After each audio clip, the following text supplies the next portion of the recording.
என் அன்புக்குரிய தேவனுடைய பிள்ளைகளை ஆண்டவராகிய இயேசு கிறிஸ்துவின் நாமத்தினாலே உங்கள் யாவரையும் இந்த நாளிலே வாழ்த்தி ஆசீர்வதிக்கிறேன். கர்த்தர் உங்களோடு இருப்பாராக. இந்த நாளின் தியான பகுதியாக 2 ராஜாக்கள் 22ஆம் அதிகாரம் 11வது வசனத்தில் யோசியா என்கின்ற ஒரு ராஜா தேவனுடைய வார்த்தைக்கு பயந்து நடுங்கக்கூடிய ஒரு இதயத்தை பெற்றவனாக காணப்படுகிறான் என்று பார்க்கிறோம். தேவனுடைய ஆலயத்தை அவருடைய பிரதானிகள் சுத்திகரிக்கும் போது நியாயப்பிரமாண புஸ்தகத்தினுடைய ஒரு பகுதியை கண்டெடுக்கிறார்கள். அதை ராஜாவுக்கு முன்பாக அவர்கள் கொண்டு வந்து வாசித்து காட்டுகிறார்கள். அப்படி வாசித்து காட்டும் போது அந்த நியாயப்பிரமாணத்தினுடைய வார்த்தைகளை கேட்கும்போது ராஜா மனம் உடைந்து வேதனைப்படுவதை நாம் பார்க்கிறோம். அதைத்தான் 2 ராஜாக்கள் 22ஆம் அதிகாரம் 11வது வசனத்தில் ராஜா நியாயப்பிரமாண புஸ்தகத்தின் வார்த்தைகளை கேட்டபோது தன் வஸ்திரங்களை கிழித்து கொண்டு வேதனைப்பட்டு அவன் அழுகிறான். ஐயோ, தேவனுடைய வார்த்தைகள் இப்படி சொல்லும்போது, தேவனுடைய நியாயப்பிரமாணம் இப்படி சொல்லும்போது, இந்த காரியங்களெல்லாம் நெடுநாட்களாய் நாங்கள் மறந்து கைவிட்டு நாங்கள் இப்படிப்பட்ட பெரும் துன்பத்திற்கு ஆளாகிவிட்டோமே, தேவன் சொன்ன வார்த்தைகளை நாங்கள் கை கொள்ளாமல் போனோமே என்கின்ற ஒரு அங்கலாய்ப்பும் தவிப்பும் அந்த யோசியா என்கிற ராஜாவுடைய வாழ்க்கையில காணப்பட்டதை நாம் பார்க்கிறோம். என் அன்பு தேவனுடைய பிள்ளைகளை, வசனத்துக்கு நடுங்குகிறவர்களின் வாழ்வு வளம் பெறும். வசனத்துக்கு நடுங்குகிறவர்களுடைய வாழ்வு செழிக்கும். வசனத்துக்கு நடுங்குகிறவர்களுடைய வாழ்வு செழிக்கும். அந்த வசனத்துக்கு நடுங்குகிறவர்கள் பலுகி பெருகுவார்கள். வசனத்திற்கு பயப்படக்கூடிய மக்களுடைய வாழ்க்கையில பழுகுதலும் பெருகுதலும் விருத்தியும் ஆசீர்வாதமும் வளமும் செழுமையும் இருக்கும். ஆகவே வசனத்தை வாசிப்பதோடு மாத்திரமல்ல, வசனத்தினுடைய வாழ்க்கையில கை கொள்ளும்போது அது தேவ வசனங்களை தேவ ஊழியர்கள் மூலமாக நாம் கேட்கும்போது, தேவ வசனத்தை தேவ ஊழியர்கள் மூலமாக நாம் கேட்கும்போது அந்த வசனத்தை விசுவாசிக்கிற நாம் கேட்கிறவர்களாக மாத்திரம் இருந்து விடாதபடிக்கு அந்த வசனத்தின் பிரகாரம் செய்கிறவர்களாகவும் இருக்க வேண்டும் என்பதை தேவன் எதிர்பார்க்கிறார். வசனத்துக்கு பயப்பட்டு நடுங்கக்கூடிய இதயம் யோசியா என்கின்ற அந்த ராஜாவுக்கு இருந்தது. என் அன்புக்குரிய தேவனுடைய பிள்ளைகளை, அந்த வார்த்தைகளை கேட்ட மாத்திரத்தில் ராஜா தன்னுடைய பிரதானிகளை உள்தாள் என்று சொல்லக்கூடிய ஒரு தீர்க்கதரிசனிடத்தில் அனுப்பி இதனுடைய காரியங்கள் என்ன என்று விசாரிக்கும் போது அந்த உள்தாள் என்ற அந்த தீர்க்கதரிசி அவனுக்கு மறுமொழி கொடுத்து அனுப்புகிறாள். அந்த மறுமொழியை கேட்ட பின்னாலே நீங்கள் இப்படி செய்ய வேண்டும், நீங்கள் இப்படி நடக்க வேண்டும், இல்லாவிட்டால் தேவனுடைய கோபம் உங்கள் மேலே வரும் என்று அந்த உள்தாள் என்கிற தீர்க்கதரிசி சொல்லி அனுப்பிய அந்த வார்த்தைகளை கேட்டபோது ராஜா மனம் கசந்து அழுதான் என்று பார்க்கிறோம். 2 ராஜாக்களுடைய புஸ்தகத்தில் 22ஆம் அதிகாரத்தில் 19வது வசனம், நான் இந்த ஸ்தலத்திற்கும் அதன் குடிகளுக்கும் விரோதமாக அவர்களை பாழும் சாபமும் ஆவார்கள் என்று சொன்னதை நீ கேட்டபோது, நான் சொன்ன இந்த வார்த்தைகளை நீ கேட்டபோது உன் இருதயம் இளகி நீ கர்த்தருக்கு முன்பாக உன்னை தாழ்த்தி உன் வஸ்திரங்களை கிழித்து கொண்டு எனக்கு முன்பாக அழுதபடியினால் நானும் உன் விண்ணப்பத்தை கேட்டேன். பாருங்கள், என்ன அருமையான தேவனுடைய பிள்ளைகளை, தேவனுடைய அந்த வார்த்தைகளை, தேவன் சொன்ன எச்சரித்த அந்த வார்த்தைகளை அவன் கேட்டபோது அவன் இருதயம் இளகி, his heart melted என்று எழுதியிருக்கிறது. அவனுடைய இதயம் இளகி நீ கர்த்தருக்கு முன்பாக உன்னை தாழ்த்தி என்று எழுதியிருக்கிறது. கர்த்தருக்கு முன்பாக தன்னை தாழ்த்துகிறான். தன்னுடைய மேட்டுமையான வழிகள், தன்னுடைய பாவ வழிகளை தேவனுக்கு அறிக்கையிட்டு தேவனுக்கு முன்பாக தன்னை தாழ்த்தி, அது மாத்திரமல்ல, தாழ்த்தினது மாத்திரமல்ல, தன் வஸ்திரங்களை கிழித்து கொண்டு கண்ணீரோடு கெஞ்சி மன்றாடி ஆண்டவருக்கு முன்பாக அவன் அழுவதை பார்க்கிறோம். அப்படி என்றால் தேவன் அவனுக்கு மறுமொழி கொடுக்கிறார்.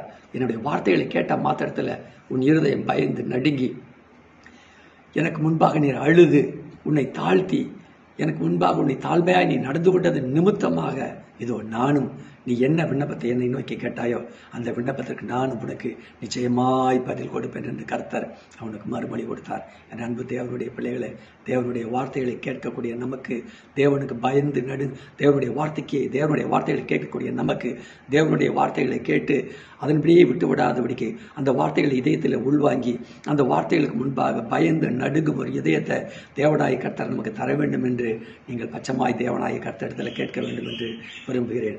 தேவனுக்கு பயந்து நடுங்கக்கூடிய ஒரு இதயம் தேவனுடைய பார்வையில் மிகவும் பிரியமானது, மிகவும் வெளியேறப்பட்டது.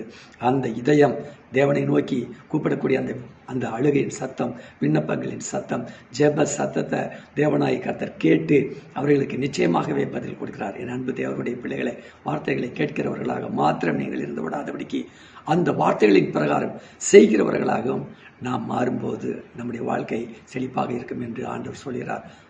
அந்த யோசியான் என்கிற ராஜாவுக்கு கொடுக்கப்பட்ட அந்த இளகின் இதயம், தாழ்மைப்படுத்தும் இதயம், கர்த்தருக்கு முன்பாக கெஞ்சி மன்றாடக்கூடியதையும், தேவனுடைய வார்த்தை இப்படி சொல்லும்போது நான் அதை கை கொள்ளாமல் நான் அதை செய்யாமல் போய்விட்டேனே என்று அங்கலாயக்கூடிய ஒரு தவிப்பு மிக்க இருதயத்தை தேவனிடத்தில் கேளுங்கள். அப்படிப்பட்ட இதயம் உங்களுக்கு தேவனாய் கர்த்தர் நிச்சயமாய் கொடுக்கிறார். அந்த இதயத்தில் தேவன் வந்து வாசம் பண்ணுவார். அந்த இதயத்தில் தேவன் பிரியமுள்ளவராக இருக்கிறார். அது மாத்திரமில்லை, ஏசாயா தீர்க்கதரிசன புஸ்தகத்தில் நீங்கள் வாசிக்கும் போது 6ஆம் அதிகாரம் 5வது வசனத்தில் ஏசாயா என்கின்ற அந்த தீர்க்கதரிசி தேவனுடைய வார்த்தைகளை கேட்கிறான்.